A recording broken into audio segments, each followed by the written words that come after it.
Hey, welcome to the Razzle Dazzle Show, a podcast where we talk about our favorite video games and all things pop culture with an emphasis on our favorites. I'm your host, Jared, and our guest today is Brennan Anderson. Brennan started Whatnot Games to follow his passion for creating fun. He previously worked at Disney, Crystal Dynamics, and Riot Games as a technical sound designer, where he collaborated with engineering and audio teams to program audio into games, ensuring they sounded as good as possible and reflected the audio vision. That gave him the technical skills to begin learning how to make games. Fast forward 12 years later, and now he is making indie games full-time, starting with his first game, Star Racer, out now on Steam. Please let us know what you think about this episode somewhere on the internet, and be sure to follow us on Instagram at Razzle Dazzle Show, on TikTok at Razzle_Dazzle_Show, on Blue Sky at Raz-Show-Pod, and on X, formerly known as Twitter, at Raz_Daz_Pod. And with all that being said, it's Razzle Dazzle time. Hello, Brennan. Thank you so much for being on the show. How are you today? I'm fantastic. How are you? If I was doing any better, I'd have to hire somebody to help me enjoy it. Thank you for asking. I am so excited to talk to you, man, and of course talk about your newly released game, Star Racer. But before we get there, quick Kickstarter question. How many times do people accuse you of touching their drum set? Touching their drum set? If you get the reference. I actually don't. I don't get that. What is that? Well, it's from the movie Step Brothers with Will Ferrell and John C. Reilly. Okay, see, here's the thing. I guess maybe it's because I'm a millennial, I more often get the Mr. Anderson reference. Mr. Anderson. Yeah. Yeah, so I got that all growing up. But I think I was like already in my teens when that movie came out, so like it was kind of popular but more with younger kids. And so it wasn't really in my zeitgeist. Understood. Okay. Well, luckily I have a backup Kickstarter then. If you could have one famous character from anything, from games, movies, whatever favorite pop culture of yours, show up as a racer in Star Racer, who would it be and what would their vehicle look like? Oh boy. I always like I don't want to go too like mainstream character or anything but what I'll say is, even though I guess this kind of is, my favorite racer in F-Zero GX was James McCloud. Yeah. So if I could either have James McCloud from F-Zero GX or Fox McCloud come into Star Racer with the little wyvern or with the R-Wing, like that would just be so freaking cool, man. That would be, oh my god, yeah. I haven't unlocked all the characters as of now. Do you not have like a Fox-like racer? So let's see. I didn't do any foxes because so we're not like a furry game. Like I guess you could consider it furry adjacent with the anthropomorphic animals. Right. You know? Yeah. But I was never really into like the furry kind of scene, so I didn't want to like lean too heavily into that. So while we have like some anthropomorphic animals, I tried to do more across the spectrum of a couple of those, a couple humans, a couple aliens, robots, and robots. So we have like two cat anthropomorphic characters. One was based on my cat, or my mom's cat, and then the second one was because we had a Kickstarter backer who backed the highest tier, and he wanted his cat in the game. So that's why we have two of those. But let's see, we have a pelican, we have an axolotl, we have are there any other animals? I can't remember off the top of my head. It's a long list. I can just like look at my list right here. We got a cat, another cat, a pelican, we got a slime. We have a dinosaur, Triceratops. And very TMNT. Yeah, exactly. We have the axolotl, and then what we have, and they're not anthropomorphic; they're just animals. Right. We have the developer pet racer. So basically, once you spend enough time in multiplayer, you'll unlock them, and then once you spend more time in multiplayer with them, then you'll unlock different skins, and those are the different pets of the different animals. So first I have like Arya and Franklin, which is my stepmom's dogs, and then we have Nutmeg, which is my cat, and we have a couple birds and a couple dogs and other cats, and I think a turtle as well. and some rats for just the different pets of the different people who help on the game. More TMNT stuff. That's great, man. Do that. I love that. Okay, cool. I am excited to dive deeper into that. But before that, can you tell us, where did you grow up and how would you describe the musical background of your childhood? Man, yeah. So I grew up in Austin, Texas. And so the musical background is extreme. A lot of music. So, I mean, not only just because Austin's just a music capital in the Southwest. Like, I mean, I was like doing rock camp every summer, just playing music with people, you know, in high school. Even before that, I was taking piano lessons since I was like 3. And so I was always doing some instrument. If it wasn't piano, like I would move, like, I think I went to trumpet, and then I went to clarinet, and then I went to saxophone, and then back to piano, and like just all the different instruments. I started playing bass in high school. We had like music. There were like songwriting classes in high school, music history classes. So I was taking all of those. I was in AP music theory. I went to like state competitions for music theory. I was writing music for my school's orchestra, which I wasn't a very good composer then, and so they didn't really like it. Also, they were high schoolers, so they were kind of mean about it. But I did actually also end up writing 2 years in a row music for the Austin Symphony, because they had this program called the Young Composers Competition. And so I think, I don't know how many, they got like hundreds and hundreds of applicants from around the Austin area. And I think that's like includes like 10 different cities in the greater Austin area. And they chose like, I think it was like 10 of them each year to perform a piece of music in a concert. And so I was selected 2 years in a row because I was 18 the second year, so I was ineligible after that. Right. Yeah. Wow. So, my God. So it was 18 and below. So that's incredible. So yeah, that's just like a brief musical history of my childhood. yeah, and I love it. I'm also a saxophone player. Oh, nice. Yeah, alto. Nice. Which one? Alto. Okay, I played tenor. Yeah. Oh, okay, understood. Yeah, I also know how to play the ocarina, and I'm learning the bass guitar. That's awesome. I keep trying to tell my wife that the ocarina is the same fingering as the saxophone. And she's like, no, it's not. No, it is, but it doesn't have keys. And she doesn't like having to lift her finger halfway. Right. Yeah. No, I feel that. Yeah. It's, because it's under and over. The potato ocarina. Yeah. And then you just flip it to the side and there's your saxophone. No, yeah. Okay. Exactly, I never made that connection. Huh. Yeah. I love that. And I think when I was in middle school is when I was playing saxophone, and I was a huge nerd forever. Yeah. And so like I don't know how I found these, but I found like these Italian made concert clay ocarinas. Yo. I begged my grandma to buy them for me, and she did. And those I still have them somewhere. And cool. And I think they're in my room at home. If they're not, then they're back in Texas with my grandma. But yeah, like, and I still have them. They're great, and it's like, yeah. And so I got them at that time, and I made the connection pretty immediately because I think it's the saxophone is almost the same as the clarinet. Mm-hmm. And so I went from the clarinet to saxophone, and then when I picked up the ocarina, I was like, oh yeah, it's the same. That is so cool. Oh man, I just have I have an alto and a soprano ocarina, but they're like plastic. Like they don't sound bad, but they're not like great. So I've always wanted like a clay. That's so freaking cool. And Italian made too, because that's where like it's from. Oh, that's so cool. Oh my God. Okay. God, I love that so much. Okay, sorry, that just caught me off guard because I'm like, usually when talking about the ocarina, of course, Zelda fan, right? Yeah. It's Ocarina of Time. That's real. That's the real reason why I even picked it up in the first place. Just like I haven't talked to someone in the longest time who also has not only an ocarina but like knows it too. You know, like I think the last person I remember talking about it was a cosplayer named Not Quite Icarus, and he does an amazing, like spot on Link cosplay. Like his hair is perfect for it. Like everything about him and like his craftsmanship, whatever. Anyways, he was on the show like a year ago. He's amazing. He's a great friend. Anyways, okay.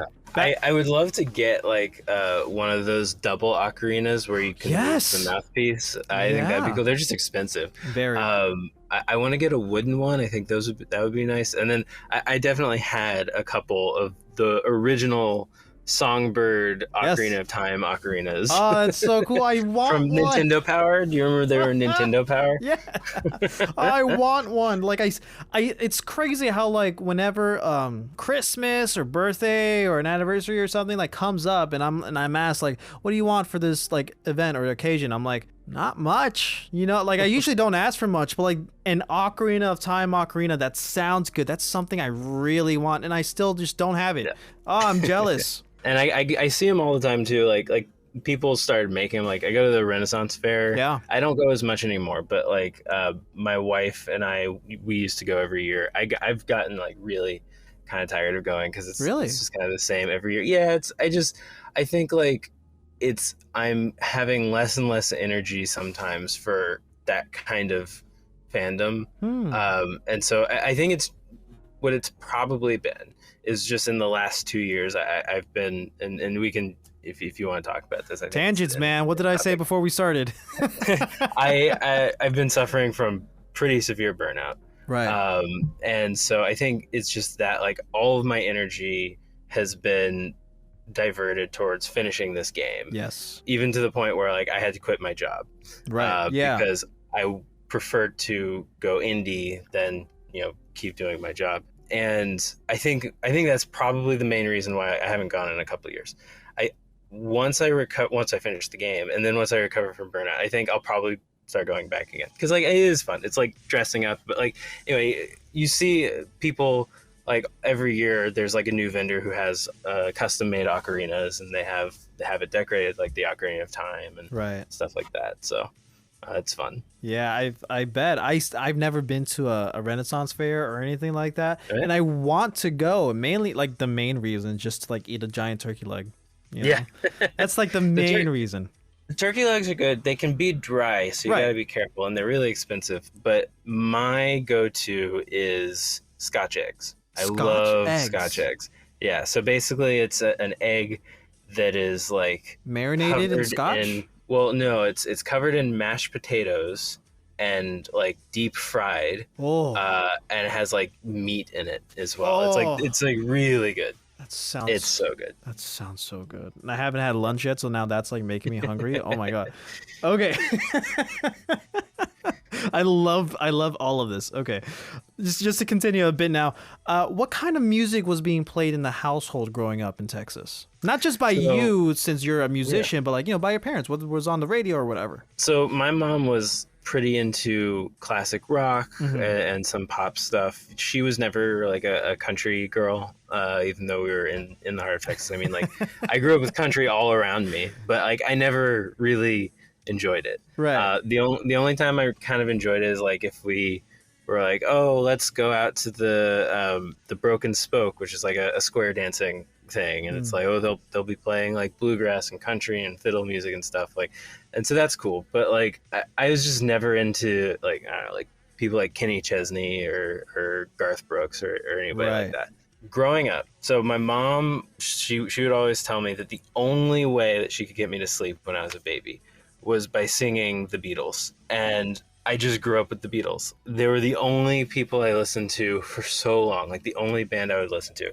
until I was probably like 11. I would like only listen to the Beatles. They had like all of their albums. And then when I started expanding my musical genres, middle school, high school, like I, went into classic rock, prog rock, so like Led Zeppelin was a huge influence. Pink Floyd, all the way up to like the 80s with like U2 and the Police and stuff like that. So those were like my main like pop-ish music influences, and like that's why I wanted to learn the bass guitar. I started off with Police songs, which is just great for playing bass. And then I would go and like I'd go back to like Stevie Wonder and start learning the bass lines for Stevie Wonder songs and stuff like that. But then around the same time, it was really interesting because like I was really into classic rock, and at the same time I started really getting into it around 12 classical music. Like I had grown up with it. Like my mom, she was a pianist growing up. I inherited her piano from when she was a kid. It was just beautiful. Like her dad bought it for her, my granddad, when she was a teenager. It's this beautiful Yamaha C3, and it's in my house now. We've kept it, like it's like 30 something years old, and it's just one of the most beautiful pianos I've ever played. And so that's why I grew up on, and so she grew up on that, I grew up on that, so I was always like involved a little bit with classical music in terms of like piano and stuff, but I really started listening to like orchestral stuff. Like my favorite when I was probably 12 or 13 was Dvorak's Ninth Symphony. Okay. That was like the best piece of music ever written, in my opinion, at that time. And then it wasn't too long after that I discovered Gustav Holst, which still to this day, my very favorite piece of music ever written by any person in the history of this earth is Jupiter. And it's just like, it blows me away every time I listen to it. So I was like really getting into that. And because I think I was like sort of predisposed to classical music without knowing it, because without really realizing it, I was brought up on basically prog rock and classical music through listening to game soundtracks. Oh, okay. Right. So like, cause like I had Final Fantasy 7 CDs, 8, 9, like every Final Fantasy CD I could get my hands on, I would just like listen to it, load it on my iPod. I still have an iPod, by the way. I love iPod. Do you still actively use it? Yeah, well, so I use it for when I'm driving. I have an iPod Touch in my car.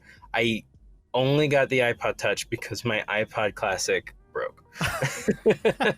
I would still have. I love having the buttons and the scroller. Wheel. Yeah, the scroll wheel is great. I would still have an iPod Classic if I could like get one that wasn't super expensive. So like I just like my entire iPod was loaded with video game music, classical music, and rock and roll. Wow. I love it. It's like such a weird, but like it works, right? Because like video game music is just so like out there with all the different kinds of genres. I mean, like you hear classic rock in one game, and then you hear heavy metal, and then you hear jazz, and then you hear fusion, and it's just like you're just so exposed to all different kinds of music, and I love all different kinds of music because of that. But Final Fantasy is like my go-to. So like classical, orchestral, romantic era kind of music is some of my favorite. So yeah. That's great, man. Yeah, Final Fantasy VII's my favorite out of in the series, but you know, I've only played 7 and 13, I think, up until this point. So, you know, I know like the stories of some other games, but yeah, you've played Rebirth and Remake? Yeah, so I played Remake all the way through. I haven't finished Rebirth yet, just because like I haven't had the time to like sit down and say like invest. I'm gonna spend 2 months playing this game. Yeah. I got through like the first chapter or two. Where am I? I just got to Junon, or right before Junon. And so, yeah, so I explored that first open world area. It was cool. Understood. So yeah, so once I finish Star Racer, I'm planning on taking a long break before I start my next project. And trust me, it's hard to say that because like I already started working on my next project like on the weekends, because I'm like, I had this idea, I need to prototype it, and it's like I love it, but I'm gonna like force myself to take a break because my body's not gonna like allow me to keep going at the same pace. I understand that. Yeah, so I'm assuming you're one of those type of people who as soon as you have that idea in your head of like how something could work, you have to get up and like do the thing before it leaves. Yes. Oh yeah. If I don't get it down, it's gone. Like I can retain things maybe for a couple days, maybe a week, but past that, it's gone. Yeah, I'm the same way. Whenever like in terms of like an audio editing thing, or I'm like, oh, maybe I can do this with like some kind of music, or like maybe I can like add this or whatever to like, the show or whatever, or like I have this idea of like, oh, maybe I can do this cool visual of like for socials or whatever, and like make this template so I can keep using it. I can be in the middle of editing an episode, or like in the middle of playing a game or cooking or whatever, and like or in the middle of driving, right? And I'm like, okay, as soon as I can stop the current thing I'm doing, I need to like do this thing and like make it happen, you know? So I totally get that, man. It's like it's a workaholic type of mentality, but like, you know, if you're a creator, then like you're constantly thinking, you know? Yeah, our job is to create. I mean, like, you just gotta get it down somehow, you know? Yeah. I love it. Do you remember the first band or musician that really got your attention when you were young? I mean, yeah, it was definitely the Beatles. Okay. And I think, like, specifically, which album was it? I kind of forget some of the album names. Was it the White Album? Is that the one that had Her Majesty on it and Little Piggies? Can't remember. But what? Oh no, Abbey Road. It was Abbey Road. Abbey Road. Yeah, that was the album that was like every day I would listen to it for years, like from when I was like 6 to 12 or something like that. Okay. Do you remember the first physical music you've owned that was yours? First CD, first record, cassette? Yeah. Okay. So this one, I had a couple copies of it because of various things. So there was a Beatles compilation CD. It was called like Beatles 1 or whatever. It was a red CD with a yellow 1 on it, and it like had all my favorite songs. And I don't know why. I remember one day like I was playing with the CD for some reason, and like I stuck it on my thumb, and the hole was just small enough where it wouldn't come off. Like I just like stuck it as far down as I could. I was really young, which I don't know why my thumbs were that big when I was that young, but I just could not get it off, and I was like crying, and we were trying to use like soap and stuff to get it off, but we couldn't, so we had to break the CD. Oh no! I was like heartbroken, and I think for my birthday or something, my mom got me a new one. I love that. It's a cute little story. And speaking of stories, this next question requires a bit of context, so please bear with me. As I mentioned before recording, I am a producer and audio engineer at WGCU, an NPR PBS station in Southwest Florida, and we have this other show called 3 Song Stories, where we tell people's biography through music. The guests will come in, they'll pick 3 songs that every time they listen to these songs, they immediately get transported back to a time and place that they have a significant story associated with it. It could be a fun little anecdote. It could be like something like very somber or sad or something that's very important to their lives, and that's how that made them who they are now. Whatever. I want to ask you off the top of your head, do you have one song story you're willing to share? Let's see. I mean, I kind of alluded to this already. The song my mom would always sing to me to get me to go to sleep was Hey Jude. So it's not as much of a story as it's like a feeling, you know, like whenever I hear that, I'm like immediately calmed down, like immediately, you know. Do you get like transported back into like your room or anything? Yeah, like I have this memory of, I don't even know if it's real or not, right? But like I'm like looking up at a dark room, and it's like really high ceilings, and I guess because like as a baby, like everything's huge, but like they're like kind of arches or something. Maybe I was visiting my grandma because they had like a really nice house, but then my mom singing to me just in this kind of dark room, and that's like I think the earliest memory I have. So yeah. Hey Jude, don't be. How does that song fit into your life today? Oh, I don't listen to it too much because it's like I listened to it so much, you know, in those early years. I don't want to say I got sick of it, but I did get to where it's like I don't need to listen to it like every day. And so when it comes on, it's special. So I don't really go seek it out, but if it like pops up on my iPod, like I'll absolutely listen to it.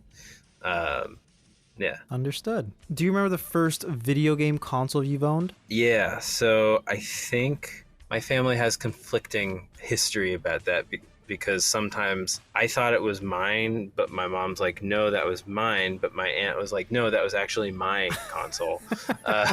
So the first one I remember having like in my room was a Super Nintendo. Cool. I might have inherited that from my mom, but whatever. So it was either the Super Nintendo or the N64. Those were the early ones. On the Super Nintendo, I have very early memories of playing Mario Paint, doing some of the Mario Composer stuff, but then like, mostly just like making little silly animations, and then playing Super Mario World. I think those were the main games I had.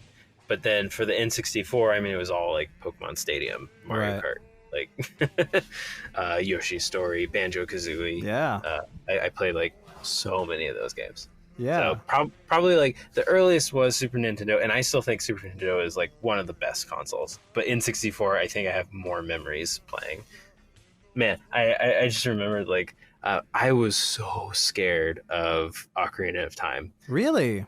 When I was a kid. When I got a little older, like preteens, like I loved the shit out of it. But when I was like 5 years old, or however old I was when what was it, 97? It scared me so much when it got dark and the skull children or the stall children came out of the ground. I would freak the out. Like my cousin would be playing and I would start screaming. I'd be like, make it day, because he had got the song that makes it day, and he's like, okay, hold on. That is so funny. I lost my shit.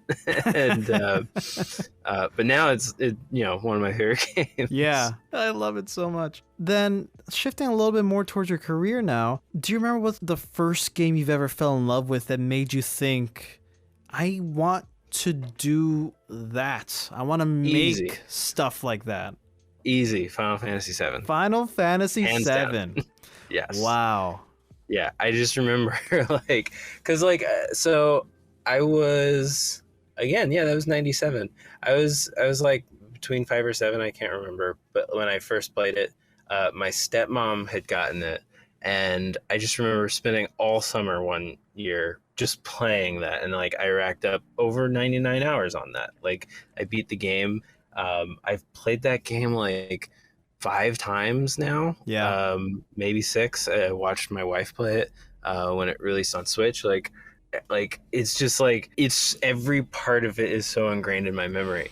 And I think it was about, well, funny little story. My stepmom, she actually got mad at me because I would keep saving over her save files because I just wanted to do the chocobo racing over and over again.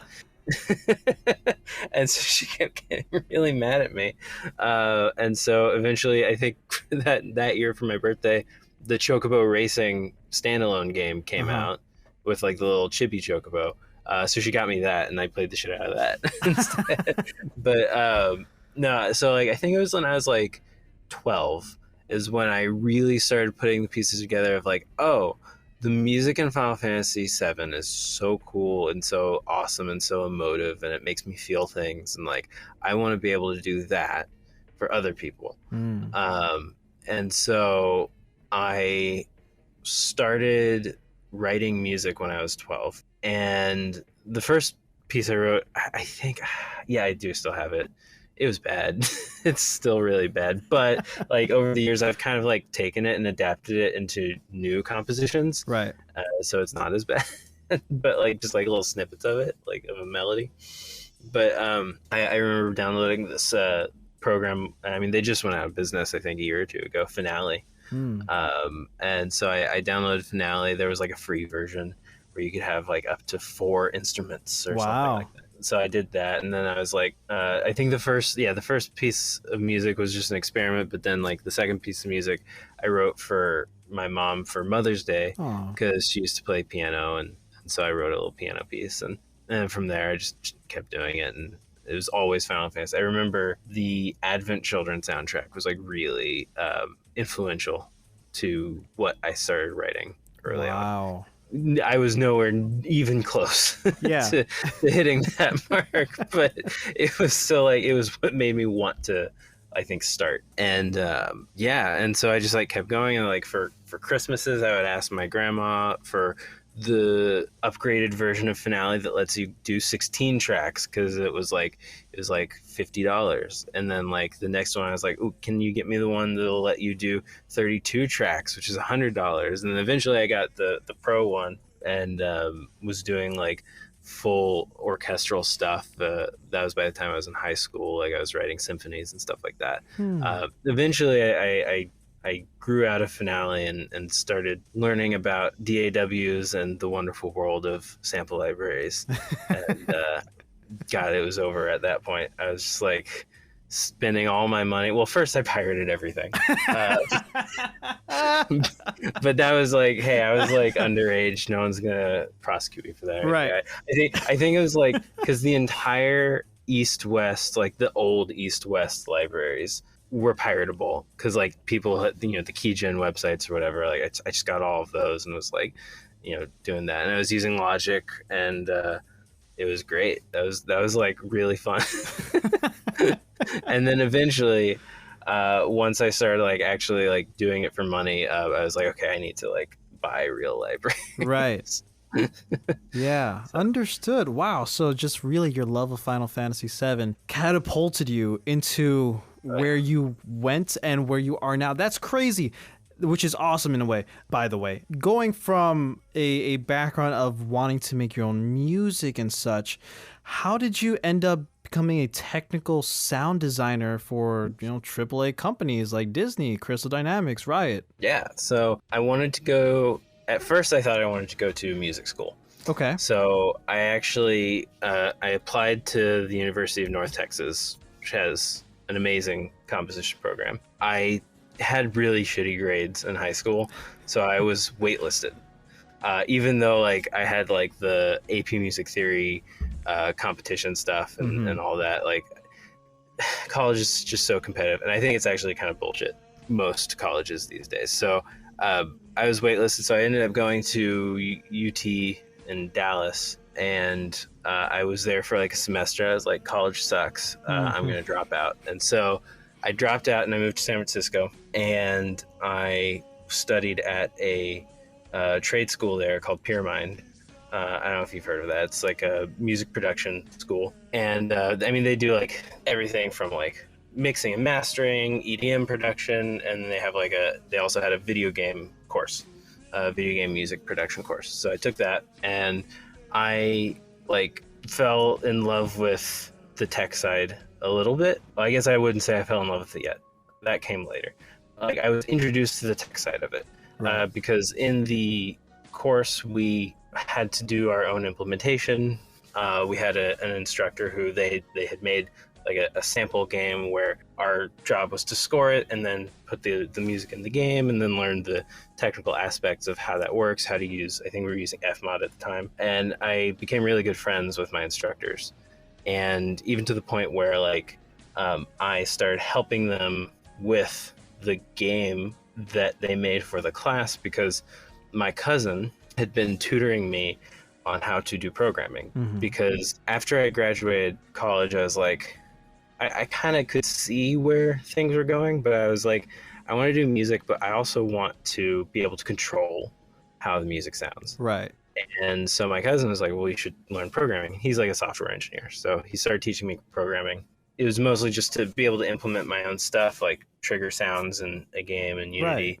Or to change the volume or the pitch, you know, stuff like it was really, really simple stuff. But it became useful when I was doing my classes, because like I was like, oh, there's this bug in this level that is not letting the music do what I wanted to do. I could fix it, and I did. And then I brought it to the instructor, and he's like, oh, whoa, do you want to help with this? Like we can make it better. And I was like, sure.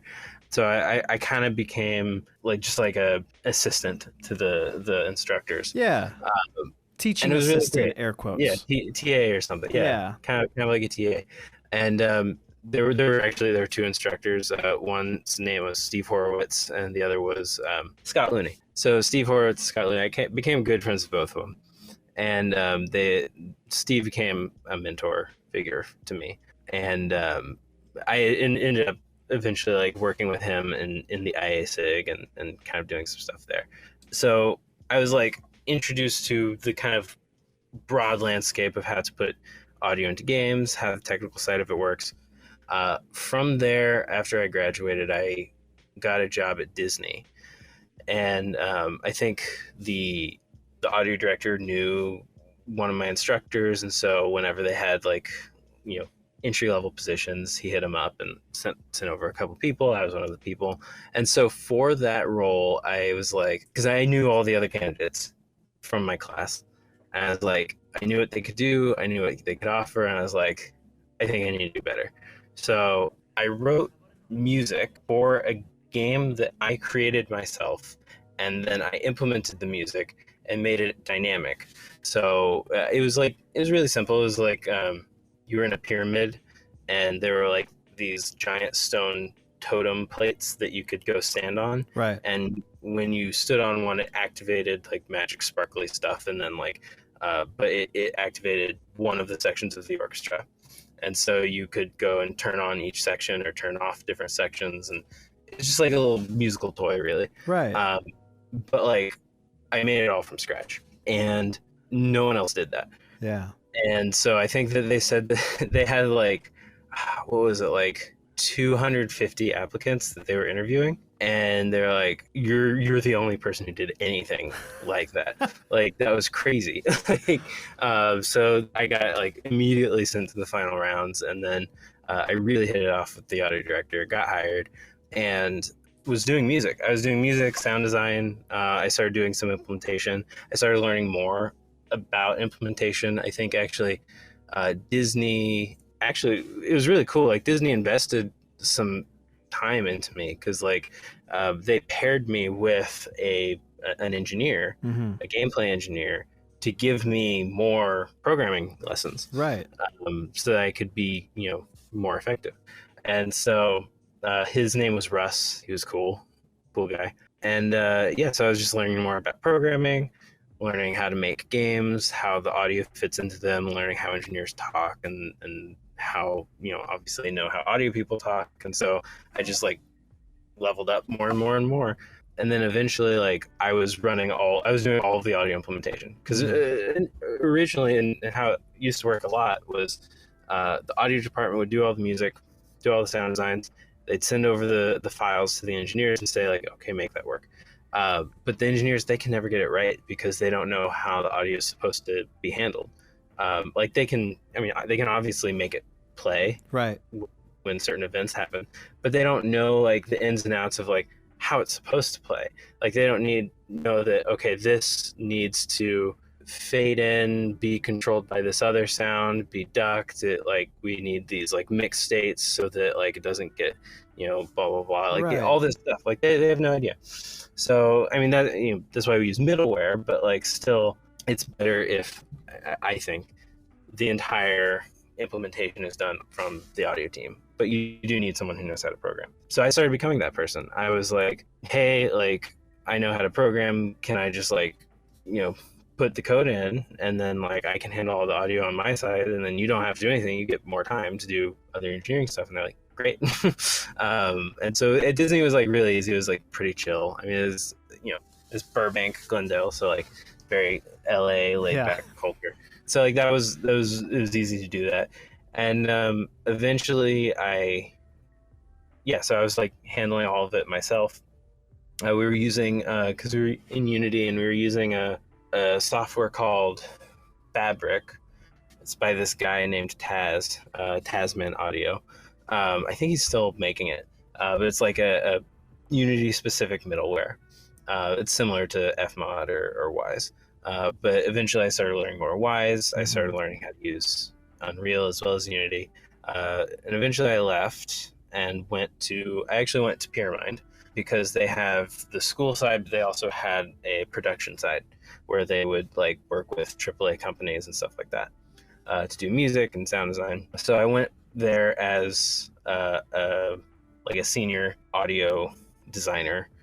And so I was doing like music and sounds and implementation for them, worked on a bunch of VR games, a couple indie things, and then eventually went to Crystal Dynamics. And Crystal was the first one where I was like really only a technical sound designer. Okay.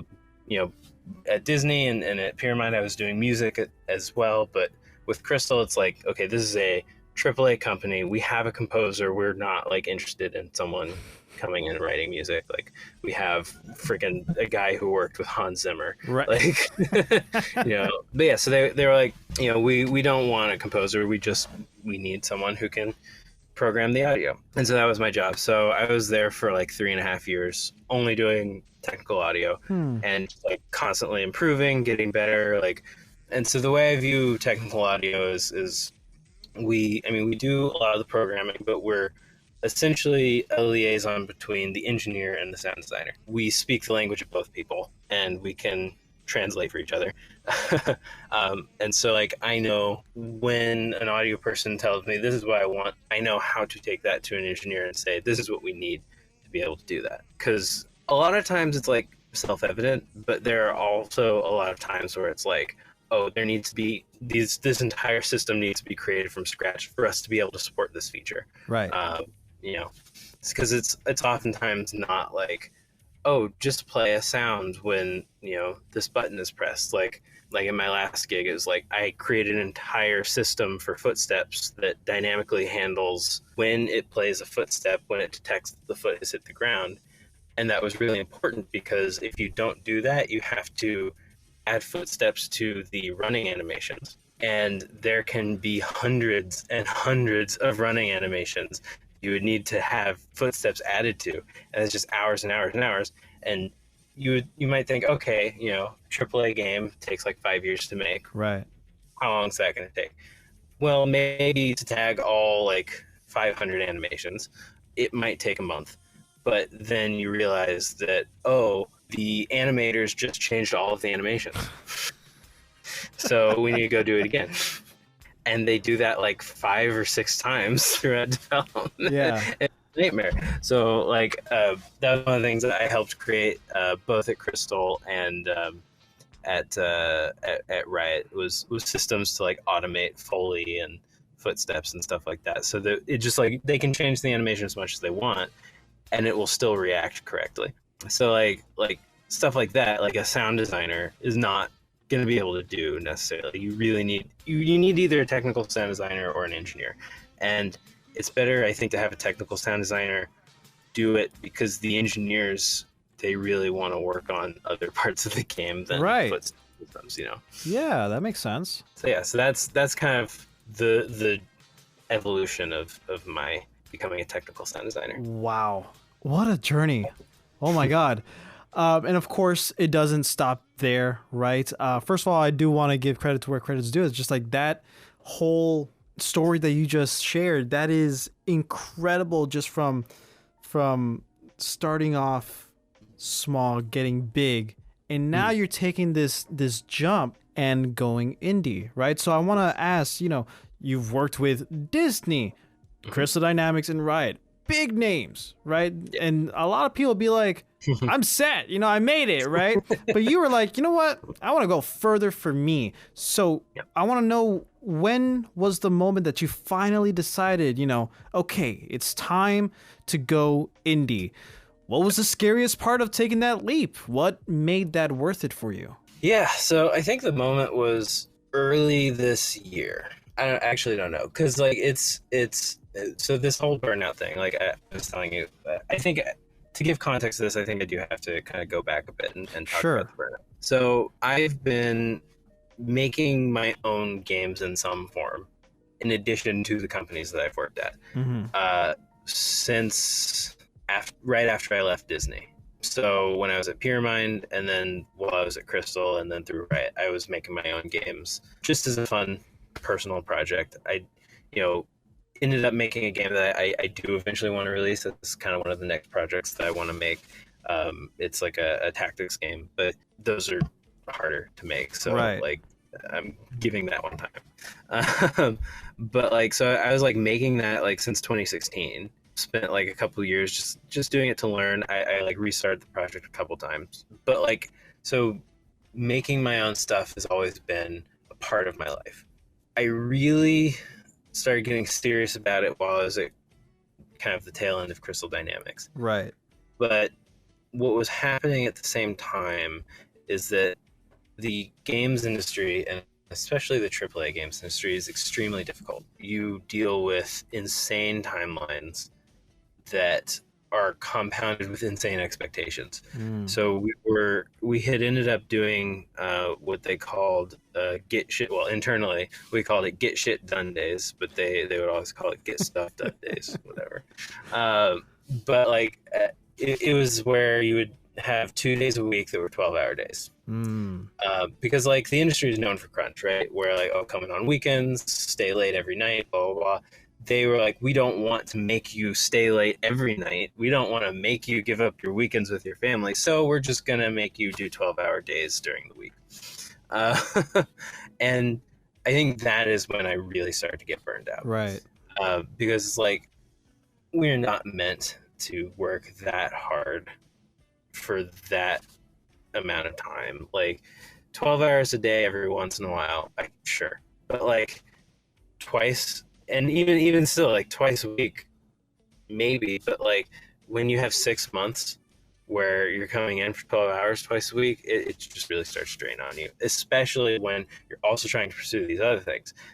My problem was always that like if I were only doing the indie stuff or only doing the AAA stuff, I think I would probably have been fine, at least for a lot longer.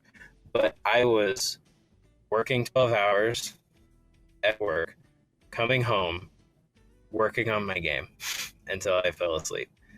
And on the days where I wasn't working 12 hours at work, I was working 8 hours. Then I would come home and then work until I fell asleep. So I was like literally like working the entire time, and like just because like I was like so driven of like I want to make my own game, I want to make my thing, I want to like say what I want to say, and like I can't say what I want to say for someone else's game, but I have to do it my own. And so like there was this imbalance where I just like never really had much of a life because I was working all the time, either for work or on my own thing. So I think eventually my boss was Crystal was really cool. He's one of my really good friends now. He and I had a discussion about it, and he was like, take Fridays off. Just don't work on Fridays. Basically have a 4-day work week for the next 6 months. Right.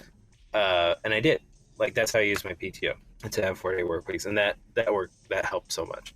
And then eventually, I don't know, we launched Avengers, we released it, and then I was kind of like gearing up to work on the next Tomb Raider game. Cool. Which was cool. But then I got this, they're great. I got this opportunity from Riot through a friend of mine. And so I moved there. And then every time you move a job, like the burnout clock kind of resets. Right. But in a weird way where it doesn't actually, you just feel like it does.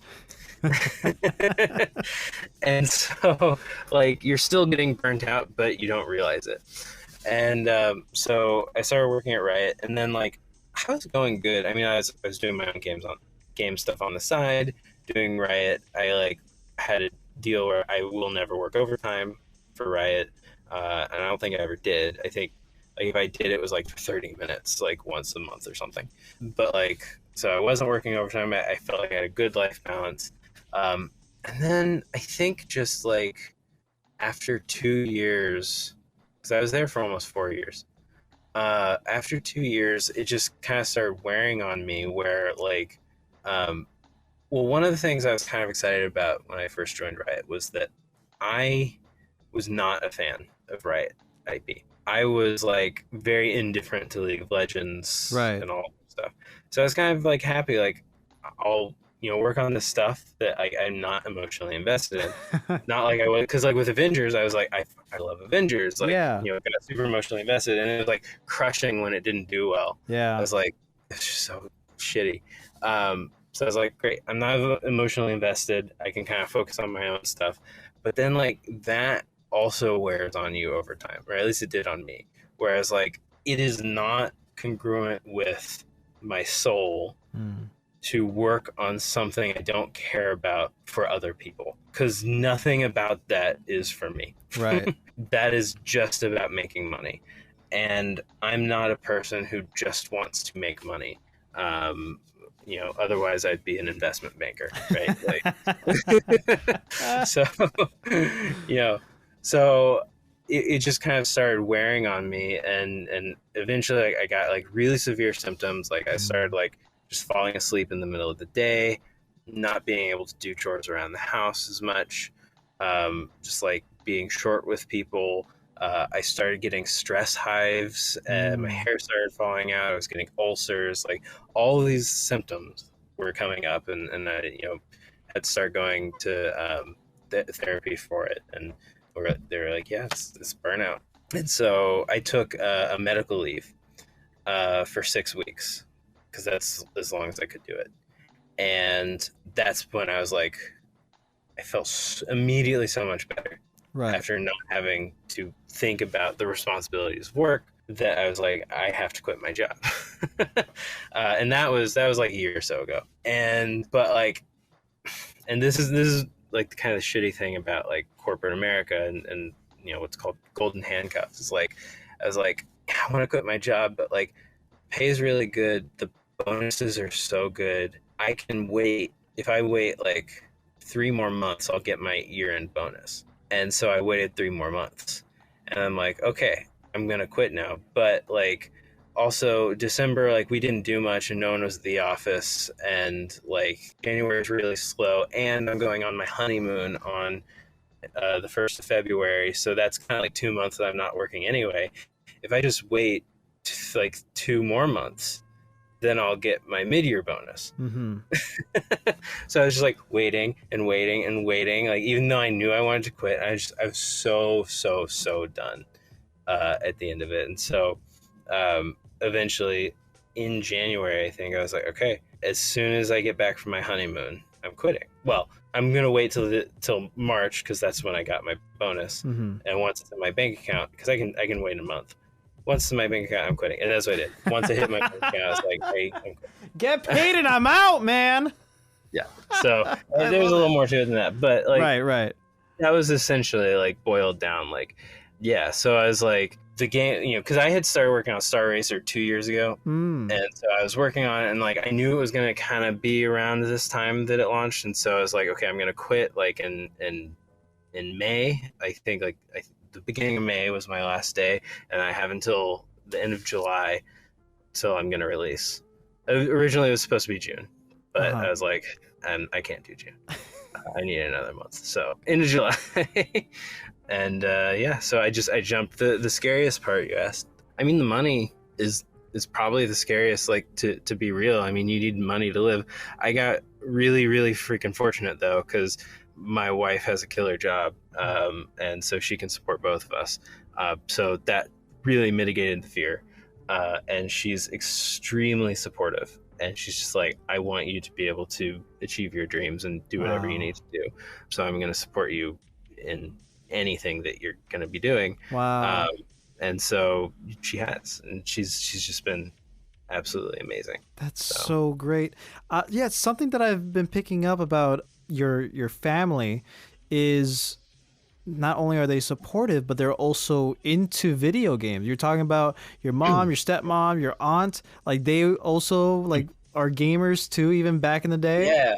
So my mom, not as much anymore. Like she still says like the most complex game she can play is Cubert. So sometimes we play Cubert, and even then, like I was like, really? And then I got Cubert for the NES, and we were playing it, and I was kicking her ass. Like,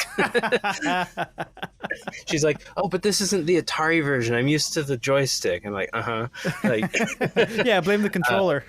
Yeah. So, but so she doesn't play as much anymore. She started getting into mobile games. Okay. My aunt doesn't play as much anymore, but like, I think, yeah, they did start it, right? Like my granddad, he was always like, oh, we have to have the newest technology. Yeah. You know, he had Ataris and he had Nintendos and all that. Like, my grandma actually played the Game Boy a lot. Like her game was Tetris. Like, she loved that. So, and you know, she bought me my Game Boy. She bought me Pokemon. You know, all that. So, yeah, my cousin, he's super into games. Like we played games all the time growing up. We make games together sometimes. So cool. Yeah, so my wife loves video games. Yeah. She works in the gaming industry as well. Oh my God. Look, what? That's so, like, crazy. Yeah, so. Oh my God. Like, I love that for you. Just having like your emotional support system, I guess, like still not only supporting you because they love you, but like they also understand, yeah, video games are cool. You want to make one? Yeah, do it, man. Like, hell yeah, we're here for you. That's so freaking awesome, dude. Oh, man, I love it. And tying it back to one of your earlier systems, the Super Nintendo, I want to ask about the original. Well, this is where we're gonna get to Star Racer. I want to ask about, of course, the original spark of the idea. Obviously, F-Zero and Star Fox are heavily infused in the core identity of this game. But like, I wanna know like your thought process. Yeah, so I didn't play Star Fox as much growing up. Well, I didn't play the original Star Fox. I played Star Fox 64 a lot. It's one of my favorite games. Yeah. It's so good. But even more than that, one of my all-time favorite games is the original F-Zero. Yeah. I played that so much. I remember it's actually probably one of my first gaming experiences where I was on a vacation with my cousin. I can't remember, like I think we had gone to Scotland with our family because I have an uncle who's from Scotland. Cool. I don't remember if it was that vacation. I don't remember if it was somewhere else. But we were in a fancy hotel that had a Super Nintendo in the TV. Sick. Yeah, they back in the 90s when they had those boxes and they had like 4 games in it or whatever. Yeah. And so it was like a controller connected to the TV, and F-Zero was on there, and we played it. And I don't know if we played a lot, but we played it, and that was one of my earliest memories. And so I just loved F-Zero. I played it all growing up. Eventually on emulators when because I didn't have a console for years, like in high school and something like the newer ones like PSP, PS3, stuff like that, Wii and stuff. But like the older consoles, I would just emulate. And with the lack of F-Zero games coming out, The last F-Zero game was what, on the GameCube? Yeah, well, I guess technically 99 on the Switch, if you consider that an F-Zero game. I kind of do. It's really good. It's really good. It is good. I love it. It's fun, but like I'm saying, like an original F-Zero game. Yeah. Yeah, so well, I guess it was on the game. Well, that was the last console one, but they had like the Game Boy Advance games, which are really good. Oh, right. Yeah, I forgot about those.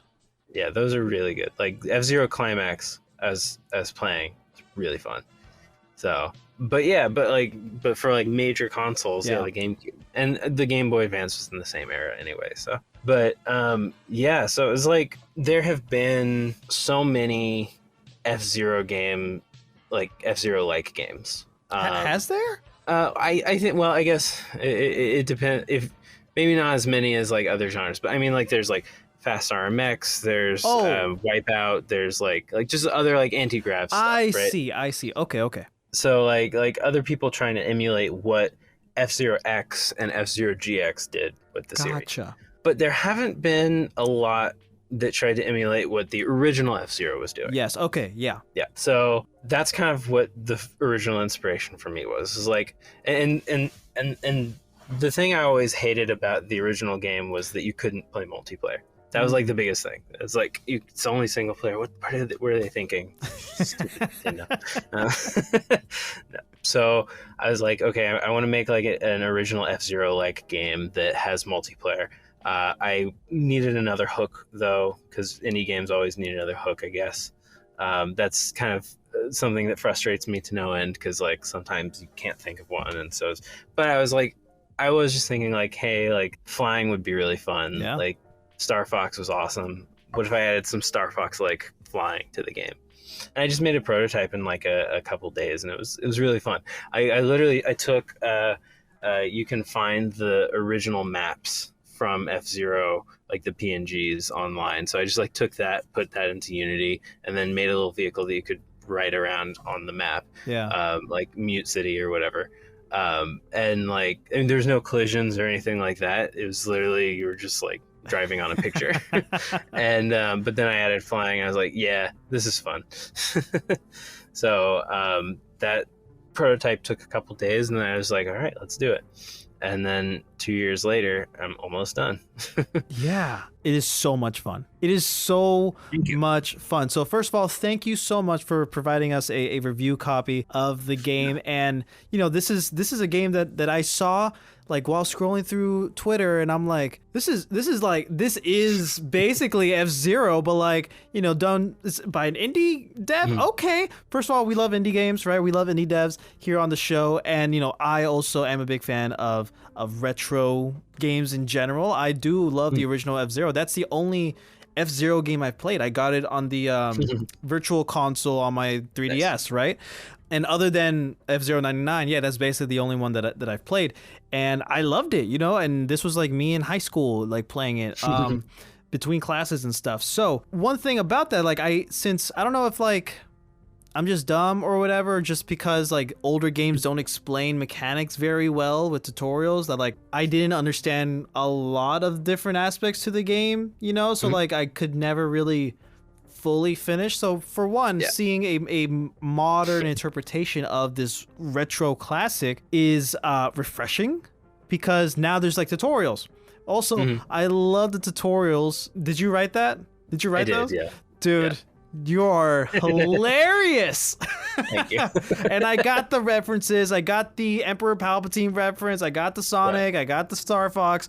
You like spot on, dude. I loved it. Every time, like every moment of since I booted up the game. First of all, that comic style, art style, so cool. I never associated that with F-Zero, but then I'm thinking now, like, didn't F-Zero have comic strips? It did, and actually, I think the instruction booklet had like a comic book in it. So like, it wasn't in the game because they were just limited graphically. But like on the box, like the back of the box was a comic strip, and in the instruction booklet and stuff, and that was always really cool. Like, even I think they moved away from that a little in the American box art, but like in the Japanese box art, it's like totally a comic book. Yeah. And it's just super cool. And I always love that aesthetic. And I'm so glad you implemented that. And again, it's just adding to that retro feel. And you're right. Adding another element to just having it be like a copy of F-Zero, adding that Star Fox element makes it's like, you know, when Mario Kart 8 came out, and now you can, 7, glide. Then now you can fly, now you can go underwater. Yeah, and a natural evolution for F-Zero, in my opinion, because already it's anti-gravity, whatever, so it makes sense. At least for shorter distances. I love how you implemented that with the energy bar. I love that you still kept that, because I feel like other devs will be like, you know what, no, that makes it too hard, that makes it too challenging or whatever. No, I think, because like for me, it's a resource management game. Yeah, exactly. And I love that. I love resource management games. I mean, Age of Empires is one of my favorite games. Yeah. I'm not saying that F-Zero is like anything like Age of Empires. I'm not ridiculous, but I mean, they're both resource management games at their heart. Yeah. Right? Like, you're either managing how much food you have and how much population you can support in a strategy game, or you're managing, you know, your energy and how risky or not risky you need to be. Yeah. Still, as someone who's played the original F-Zero, I'm like, oh, I see this. I understand that. You know, it's very quick and easy to understand. I still love that you included a tutorial, but I'm sure that's the first thing I did, obviously. But I'm sure if I didn't, I could pick up on most of the mechanics very easily. When you are in those Star Fox sections of some races, I love how it does feel like Super Nintendo Star Fox, not just N64, you know, and the implementation of like the charge attack, the blasters and all that stuff, very cool. And I love how you cross these two genres together, and it still makes something unique but familiar. So dude, it's so much fun. And like, it's still challenging. Like, even if playing on the easiest difficulty, novice, I still got my ass kicked. Yeah, I'll be completely honest. So I haven't tried. What is it? What's the hardest? Expert or whatever? So expert is the hardest in the base game, but if you beat all of the Grand Prix on expert, you unlock Star Racer, which is even harder. Oh my god! And so at the time of recording this, the game isn't at the 1.0 release. It will be by the time this airs. But like right now, we just rewrote the AI. Well, I'm trying not to call it AI now, even though it is. But the NPCs. NPC behaviors. Yeah. It's not large language models, don't like come at me. But the NPC behaviors and how difficult it is and how smart they are racing on the track and stuff. We're rewriting that system right now, and I just released version 0.9 of the game, which has did that today, as of recording. That was today, yeah. Yeah. And so like completely new system, which my engineer who I hired, he's amazing. He's doing a great job on that. And because I needed help finishing the game, right? But like it handles the tracks a lot better, avoiding terrain, obstacles, and then like we're trying to. It was hard before, but I think it was hard for kind of some of the wrong reasons.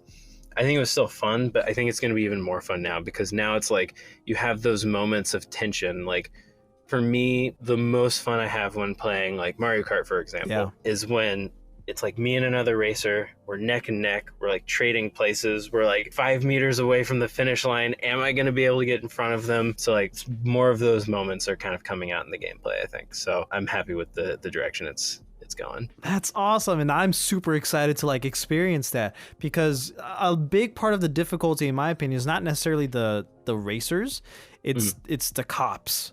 Like they're kick hard. my ass. I have to those we're working on. So like with the new update, they're kind of tuned down a lot. They'll still attack you, but they won't like follow you as much. But I am going to be working on those because I think that's going to be it's one of those mechanics like meant to keep you from getting too far ahead of everyone else. But that has to be balanced with it's kind of fun to get really far ahead of other people and just dominate. So like you can't make it too hard. I think they were too hard for a while. Whereas they would just like every single time you would get near them, they would knock you off the track, and then like you'd be like, what the hell?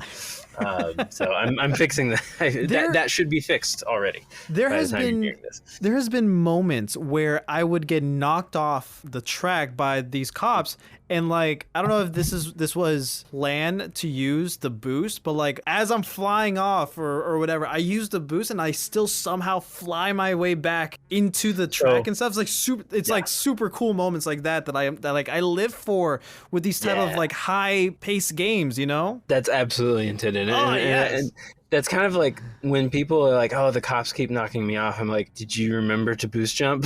Yeah.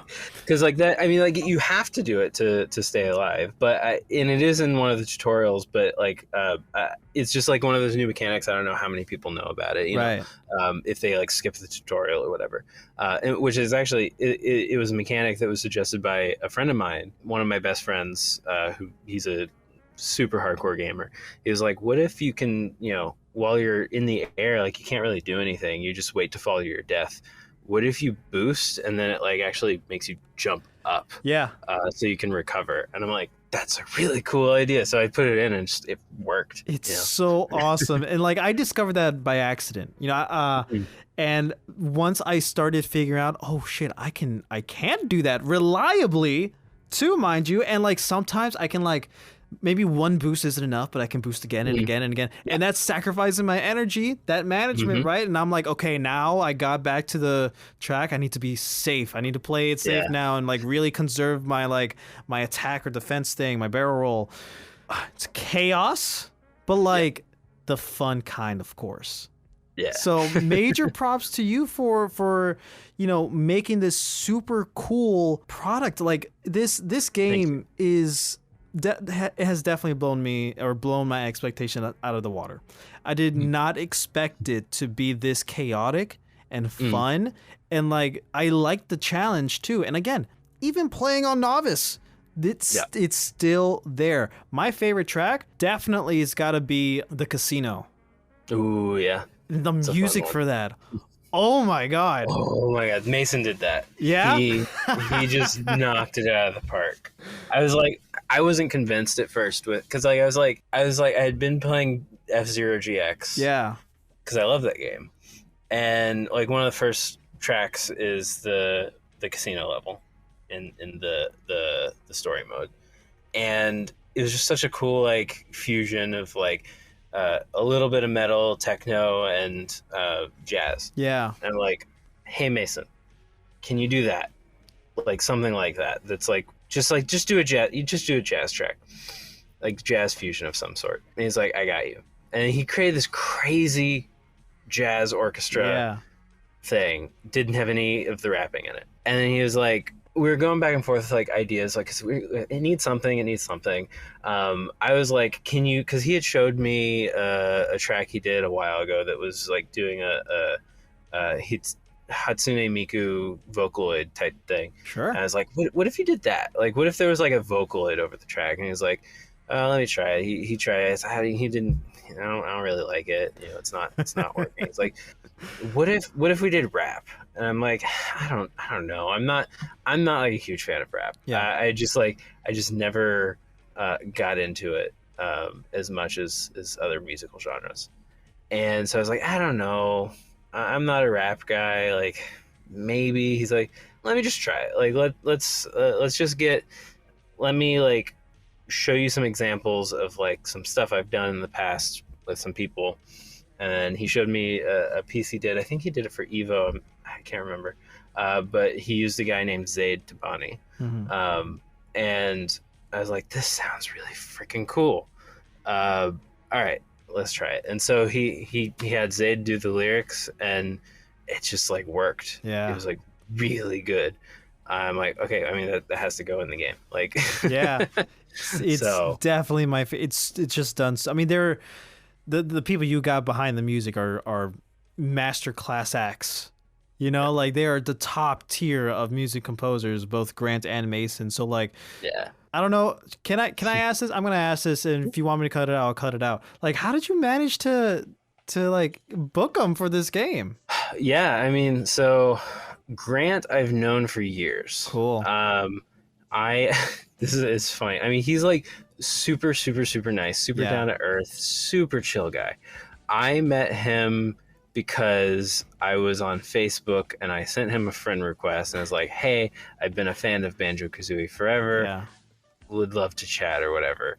I was also like, I work at Disney, would love to invite you to like come on campus or whatever. And he accepted my friend request and we chatted. He came to the Disney campus. We hung out and like that was just like my first time meeting him, and he was super cool, and we've just like stayed in touch, and we're decent friends now. And I was like, hey, I'm working on this game. Originally I was gonna have him work on my tactics game, but since that kind of took a back seat and I started making this, hey, I switched to doing this racing game. Do you want to, I know you like metal guitar, do you want to do some metal guitar tracks? And he's like, yeah, let's do it. So he was just like down, and he's like super down for most things. Like he and I were at lunch recently. He's like, yeah, like my philosophy is, you know, make hay while the sun's shining. Like say yes to as much stuff as I can. Like just like be available to do cool shit. Like, and so he's super cool about that. So it's not hard to get him. It's just that he's expensive. And you also have to like get him when he's free. Cause like it's a busy man. And then like Mason, I met him at, do you know what Indieland is? Yeah, Gerard. Yeah, I was invited to do Indieland actually because of Grant. Cool. Because Grant knows Gerard. Yeah. And so he got in contact with Gerard, and Gerard was like, yeah, come join Indieland. And so during my slot, I was down at the studio where they were recording, and Mason happened to be there. I think he worked on another one of the games. Cool. In Indieland. So this is way before I had Mason working on it. Yeah. So I had, I think, Grant's track in it. And so I was like promoting it as like my first event with the game. And so really first event, like doing anything public. And Mason and I just hit it off. We were like the same person. Like we both grew up in Texas. We both were music nerds. We both were video game nerds. Like it was like insane. Yeah. So we hit it off, and he was like, man, I just want to like help you out. And I think I was doing that. I had just announced the Kickstarter, and he's like, I want to help you out. If you need music for the game, like I'll just do a track. Like, and you know, if the game doesn't work out, don't worry about it. And then you can pay me if the Kickstarter succeeds. Sick. And he did. And it was like really cool. And I'm like, I want you to do more. And so he's like, okay. So I paid him to do more. And I mean, he's doing more now. Like, I think he's ended up doing more music than Grant did. Not because I don't like Grant, just like he's very available and helping me in a tight spot of like I was gonna do a bunch of the music for it myself. I was gonna ask about that. Yeah, but I was like, I'm out of time. I have to focus on getting this game released, or it's just gonna flop. And so like, Mason, can you help me out? Can you like just finish the music for me? Right. And he's like, sure thing.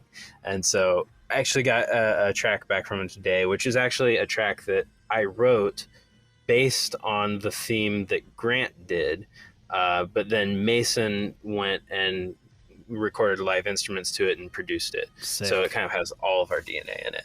Wow. And that's the main menu theme. So that's so cool. Yeah. Oh my god. And yeah, I was about to ask, like, yeah, since you are super hard at work making the game itself, with your background in sound and audio and music, yeah, balancing that time would be hard. But like, I guess now with what you just said, like, I'm sure a lot of the stress from making that like kind of goes away because you know you have two pros like handling it.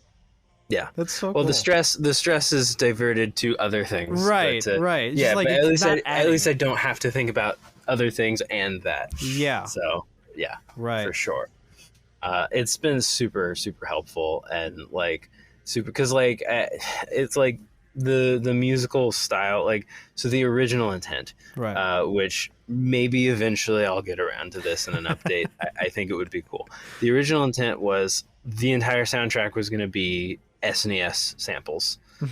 So it sounds like a Super Nintendo game, looks like kind of like a Super Nintendo game. Once I started having Grant and Mason do music, I was like trying to make I was making SNES versions of their live versions of the tracks. And eventually I was just like, their live versions are so freaking good. It would be a shame never to hear them. So obviously I'm going to make it so that you can switch between the SNES versions and the live versions. But then it was just like, I don't have time to make the SNES versions. So I'm just going to use their live versions. And so now that's what it is. So now all the music in the 1.0 release is going to be the live versions of their music and my music. And then maybe down the line, once I've had a rest and get back into doing music more, I'll make SNES versions, like demakes of all the music in the game. Dude, that'll be so sick. Have those as unlocks. Yeah. Oh my god, that's such a good idea. I would love that. Oh man. Well, yeah. To move on a bit, I want to ask, what part of this game are you most proud of? Whether it's the mechanics, sound effects, a feature, an Easter egg. I think that it's done. Is what I'm most proud of. No, I mean, like, really though, like there's just so many things that, like, there are countless number of things. I can't even like say one thing because like I've done like millions of things on this game over the last 2 years, and I'm proud of every single one of them. Mostly because like it's my first game, but like I get proud of the things I make, even if it's like a little. Like I'm proud of like silly little UI menu that like tracks progress and has a fill. I'm proud of like when I made the UI for the energy has these particle effects. Yes. Boosts. They like spin around. Detail. Like I'm proud of that. Like it's just like silly little thing. I'm proud of everything I've done in the game, but like I think I'm most proud that I'm like actually finishing it. Yeah. Like I really wanted to make a studio where I make games in limited amounts of time so that I can make more games. Yeah. I don't want to get too bogged down on like, oh, we have to have the best graphics in the world, or we have to, I mean, like, the game needs to look pretty good. It needs to be fun as hell. Yeah. It needs to sound great because I'm a musician, so that's always going to be my first priority. And like, but then you have a game, so like, release it. And so I'm proud we're getting this out, and that then I can take some rest and then start on the next one. And I think you've hit all of that. As a consumer, as a player who just enjoys video games, it looks beautiful. It looks amazing. Like, first of all, I love pixel art, right? I love that retro vibe. Like, I'm all in there for that. Again, obviously, it sounds great. It feels good to play. It's like there's never been a moment playing through all of these tracks where I'm like fighting against the controller or whatever, fighting against the vehicle or whatever. Like, it's very responsive and it feels good. It really feels like, it feels light You know, in comparison to like Mario Kart, because that's like, you know, the main racer game I can think of. Like there's some weight to the carts in terms of like the turns you make, or you know the drifting or the braking or whatever. But with Star Racer, I don't feel that. It's very air hockey, just like just gliding. Sure. You know what I mean? Yeah, I think that came from a couple things. I mean, first, like I'm a very like gameplay mechanic first kind of developer.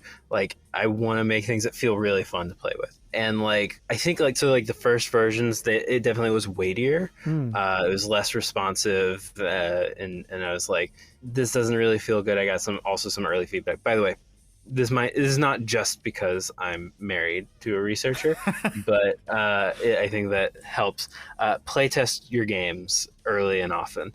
Some of the early feedback from some playtesters were like, it doesn't feel responsive enough, and I'm like, yeah, I can see that. So I changed that around and just like went with this new paradigm of lighter feeling things, and I think the game was way better for that. I mean, like, because like you don't need to be fast paced, even though it is fast paced, but like if a game feels good to control, like the game has a much better chance of being a good game. And not to say that like weighty vehicles are bad, right? But it's just not the kind of game I was trying to make. I was just trying to like make a fun, slightly chaotic technical racer, you know? Yeah. And weighty vehicles, there's so many games that do weighty vehicles, you know?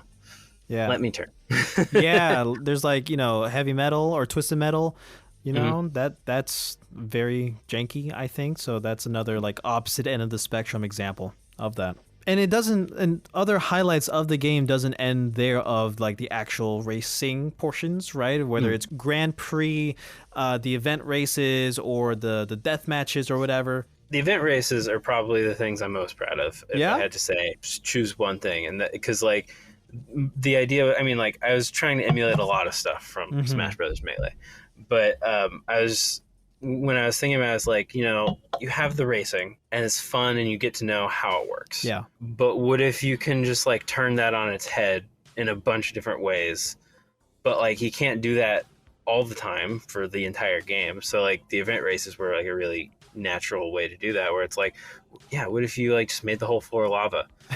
Like, or what if you turned the gravity up so you couldn't jump, or turned it down so like everyone was flying through? Like, what if you like made everyone giants? Just all this silly stuff that I could think of. And it's like taking all the game mechanics that you've learned and just like twisting them a little bit. Yeah. Yeah. Yeah. And I think that's fun as hell.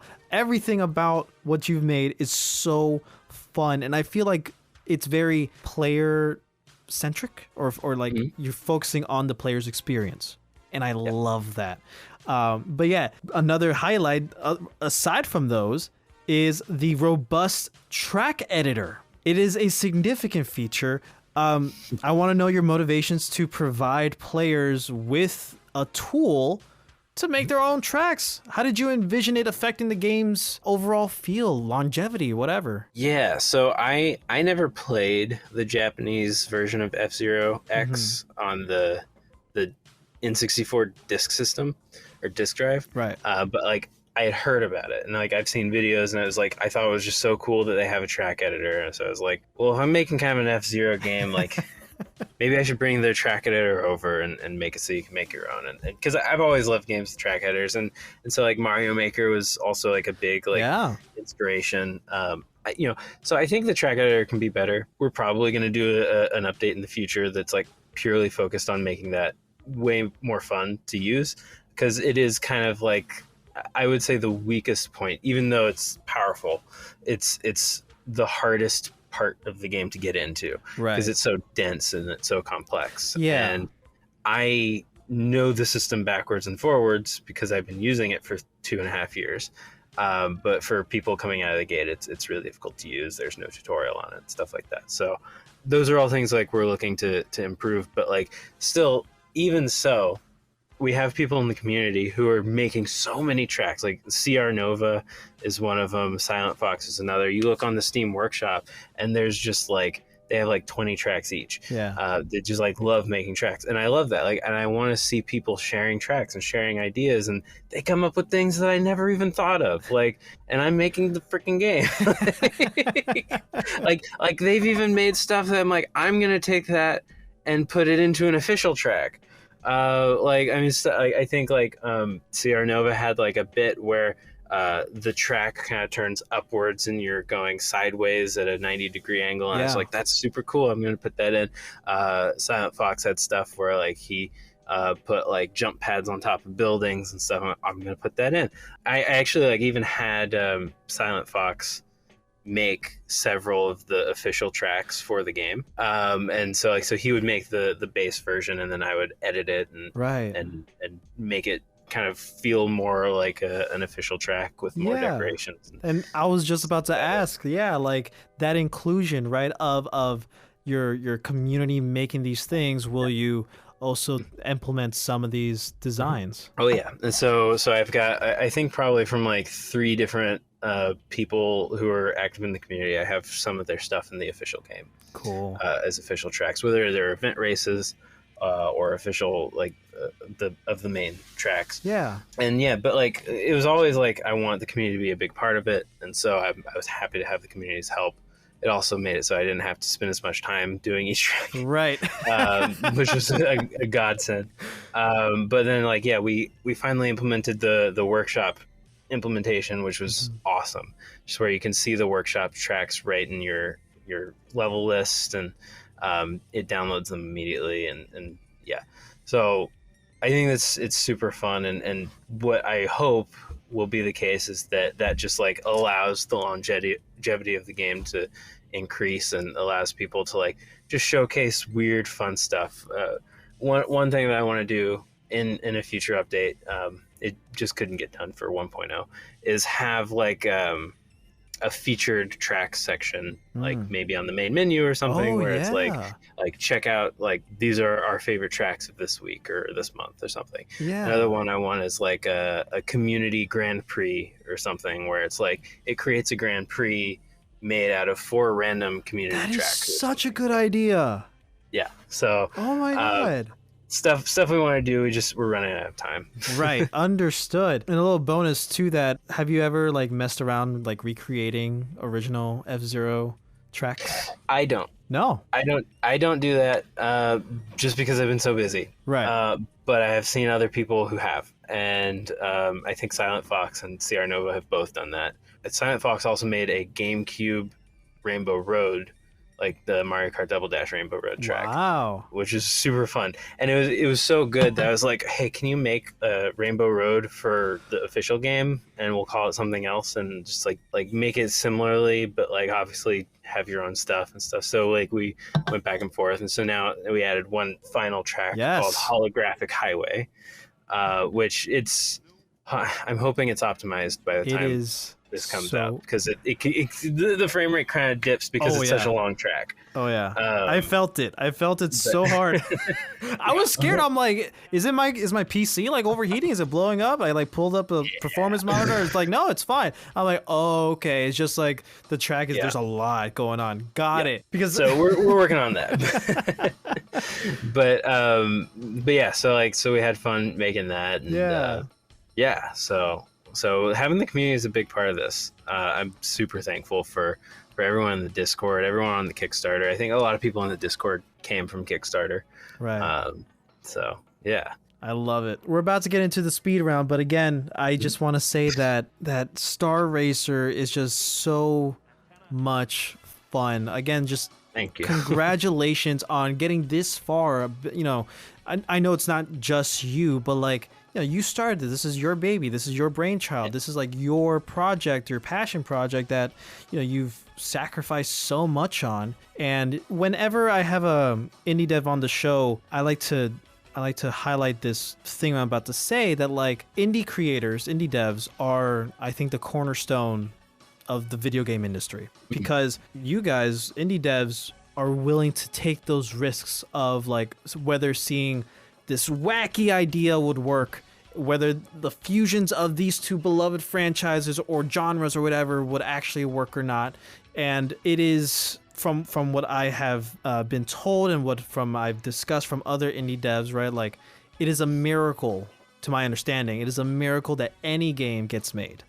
Yeah, because of how intensive and how much hard work you guys put into these games, especially the smaller teams, right? Like we're friends with devs whose teams consist of 2 core members, maybe 5, maybe sometimes a little bit bigger, but like even just the ones that are just like 1 or 2 people, they're still able to make amazing pieces of art, because that's what games are to me. They are an art form, and you making Star Racer over the last couple of years, it's of course a feat on its own, and I can tell how hard or how hard you've worked to get this far, how much blood, sweat, and tears you put in, just based on the level of details that are in this game that maybe not a lot of people who don't play retro games will get, because they just haven't experienced old school Star Fox, old school F-Zero. Maybe they don't know like all the references that you put into like the tech stuff, you know, all these little details. I just want to take this time and say that I see that. I try to see that, you know, I try my best to like really pay attention to these details. And I just want to say congratulations and thank you for doing what you do. Thank you so much. Yeah, I appreciate that. It's like you said, a lot of work. Yeah. And I don't think I've had a chance yet, because I'm still like kind of in crunch mode for the final few weeks. Right. But I'm looking forward to taking a step back and being able to like really appreciate and enjoy like what I've been able to do, and you know, with everyone who's helped me as well. I mean, like, you know, my wife just supporting me the entire way. Yeah. All, you know, the various engineers. I mean, like, it's always been me as the main core person, and I've had like at least one engineer kind of helping me along the way. So there have been like 2 or 3 different engineers that have helped along the way. So like, I really don't know if I would have been able to do it without them. Like the entire support system of everyone who's helped has just been really, really crucial. And you know, it's, you know, you can't do everything on your own. Yeah. And so I'm just really thankful that I was able to, I guess, be likable enough to get people to want to, and have enough money to get people to want to help me. they're both important. Yeah, man, I'm really happy for you and for this game. And, you know, I again, thank you so much for taking the time out of your busy schedule to come on this show and talk about not only you and who you are, but also talk about this game. Again, thank you for providing us a review copy. Again, hashtag not an ad. Views are my own and all that. But honestly, without bias, it's an amazing game. And it's out now, people. It's out now on Steam. Yeah, go get it. Make it so I can make another one. Yeah, make another fun masterpiece. All right. Well, now let's get into the speed round, where I'm going to ask you a bunch of silly random questions. We're going to see how you do. Are you ready? Okay, I'm ready. Okay. If you were the final boss in a video game, what would your title be? Oh, geez. I don't know. World Destroyer. World Destroyer. What would your boss theme music be? And you can choose any song from anywhere. Okay. It would probably be a mix between One Winged Angel and Jecht's theme. Hell yeah. Oh my God. Yes. Have a little bit of that guitar twang in it. Yeah. If you were a superhero, what would your name be? And follow up, what powers would you have? Okay, this is actually really funny because I used to play City of Heroes growing up, and so I have a superhero, and I still use it as my email. So it's Mantalaire. It's because I liked Manticore, but like anyway. And I'd be an archer. I love archery. I've always loved archery, and I love like archer trick arrow powers and stuff like that. Oh, that's great, man. I love that you already have that. That's so cool. I love it. If you can live in the world of your favorite childhood show, movie, or video game, which one would it be and why? Oh gosh, so many of those worlds are hard to live in. Okay. I guess probably one of the Marios, Mario World or something like that, because it's just so quirky and whimsical. Okay. If you could attend any fictional event, for example, the Ewok celebration in Return of the Jedi, which one would it be and why? Oh, these are all hard questions. I would go to the Gold Saucer in FF7. That's a great answer. Something. Yeah. Yeah, just experience an entire weekend at the Golden Saucer as if you were in Disney World. Hell yeah. Yeah. Exactly. I love it. If you had to guess, what would you say is the song you've listened to the most times in your life? It's between there are three. Hey Jude, Jupiter by Gustav Holst, or Aerith's theme. God. Yeah. Aerith's theme, man. It hits me like a truck every time. Every time. So I got this is like a year ago. Square Enix did a limited edition Aerith's theme music box. Really? You could only get it in Japan. I got it on eBay as a pre-order, and they were like the eBay link expired. I can no longer contact the seller and all of that. But like I had the pre-order, and I'm like, I don't know if I just wasted my money if I'm ever going to see this thing, because like there were production delays and stuff like that. Finally, 2 weeks ago, it shows up on my front door. Really? And it's the best. It's this really nice big wooden box with Aerith's theme, and a flower embossed on it, and then it's just such a beautiful, it plays the whole thing. Oh and my God. It's great. I love that so much. I have like a little mini music box with Aerith's tiny theme. one. Yeah. Oh my God, that's so cool. I love it. If your current favorite show or movie were to be adapted into a musical, what genre of music would you envision for it? Let's see. So my current favorite show or movie is well, my wife and I just finished Breaking Bad, and then we started watching Better Call Saul. What music would I adapt to Better Call Saul?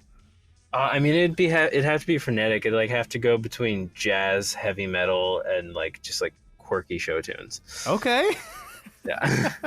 I love it. Yeah, man. I recently finished we also recently finished Breaking Bad too, I think. So, yeah. Hell yeah, man. Yeah. What would your 14-year-old self think of who you are today? I think they'd be excited. I think they'd be mad that I wasn't doing more projects with my cousin, because we were always doing projects together. But he has his own life. He's doing his own thing too. So I think he'd just be like, what the heck? This is so fun. You're making games for a living. What? Yeah. I'm sure he'll be very happy in every sense of the word. And, you're making games that you would play as a kid. Oh, yeah. That fusion, man. I love it. Well, it is now time for you to recommend 3 people that you'll share this episode with when it comes out, that you think they'll be a good guest on the show, if you can kind of help me get them on the show. Yeah, so definitely Grant Kirkhope, Mason Lieberman, and oh man, who else could I recommend? I mean, I can recommend one of my engineers or one of my artists. They're pretty cool people. My artist Brandon, he did the all the pixel art. Cool. And so and I think he does a lot of he made a Game Boy game on a cartridge that's playable on physical Game Boys. Really? And so he's in that retro modding community. So I think he'd be a fun person to talk to. Sick. Yeah. Obviously, I would love to talk to all of them, and we'll see what we can do to get them on the show. Thank you for that. I appreciate it. Do you have any final thoughts? Make games, play games, have fun. Just be kind to people and don't get into internet culture wars. Just have fun playing games that you like. I love it, man. Yeah, just stay gaming, bro. Just stay gaming. If you know that meme. So stupid. Thank you so much, Brennan, for again taking the time out of your busy schedule to come talk with us, share your stories, and of course talk about the newly released Star Racer, out now on Steam. Be sure to pick it up, because guys, it is honestly very fun, and I'm not just saying that because Brennan's looking at me with daggers.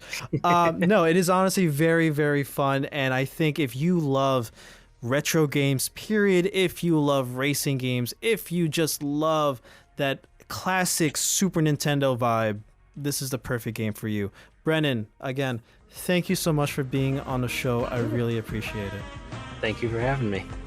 All right, that's all the time we have for today, guys. If you want to hear more from Brennan, be sure to check out whatnotgames.com and follow Whatnot Games on their socials and check out their Discord. And we'll be doing a Let's Play showcase on the Razzle Dazzle Show's YouTube channel the day after this episode releases. Be sure to check it out and subscribe to our YouTube channel. Links to everything be in the description down below. Be sure to let us know what you think about this episode somewhere on the internet, and be sure to follow us on Instagram at Razzle Dazzle Show, on TikTok at Razzle_Dazzle_Show, on Blue Sky at Razdaz Show Pod, and on X, formerly known as Twitter, at Raz_Daz_Pod. Be sure to rate us 5 stars and leave a comment down below. We'll catch you on the next one. Next time on the Razzle Dazzle Show. Yeah, Turnbreak came together, just taking my love for Pokemon Gen 1 through 3 and simplifying it into essentially what I deem to be the most fun aspects of Pokemon and getting rid of all the extra fluff. Instead of having HP and selecting attacks, it's like, no, if you've got fire, you're just going to beat grass. Simple as that. You know, because like in Pokemon, you throw, if you have a grass type and you fight a fire type, you can still damage the fire type with your moves. Right. But the fire just does super effective damage, you know, multiplier on your health. And I thought, you know, let's keep it simple. Let's keep the gameplay as straightforward as possible. And then it became this simple but effective loop from the play testing that I did that people really enjoyed. It was just one of those like chill games that they could play. There's enough there to sink your teeth in. And there's more coming too, especially from what's only in the demo. It's the love for Gen 1 through 3 and simplifying it. You know, there's a lot of cool things that we're looking into, like Tune in next week.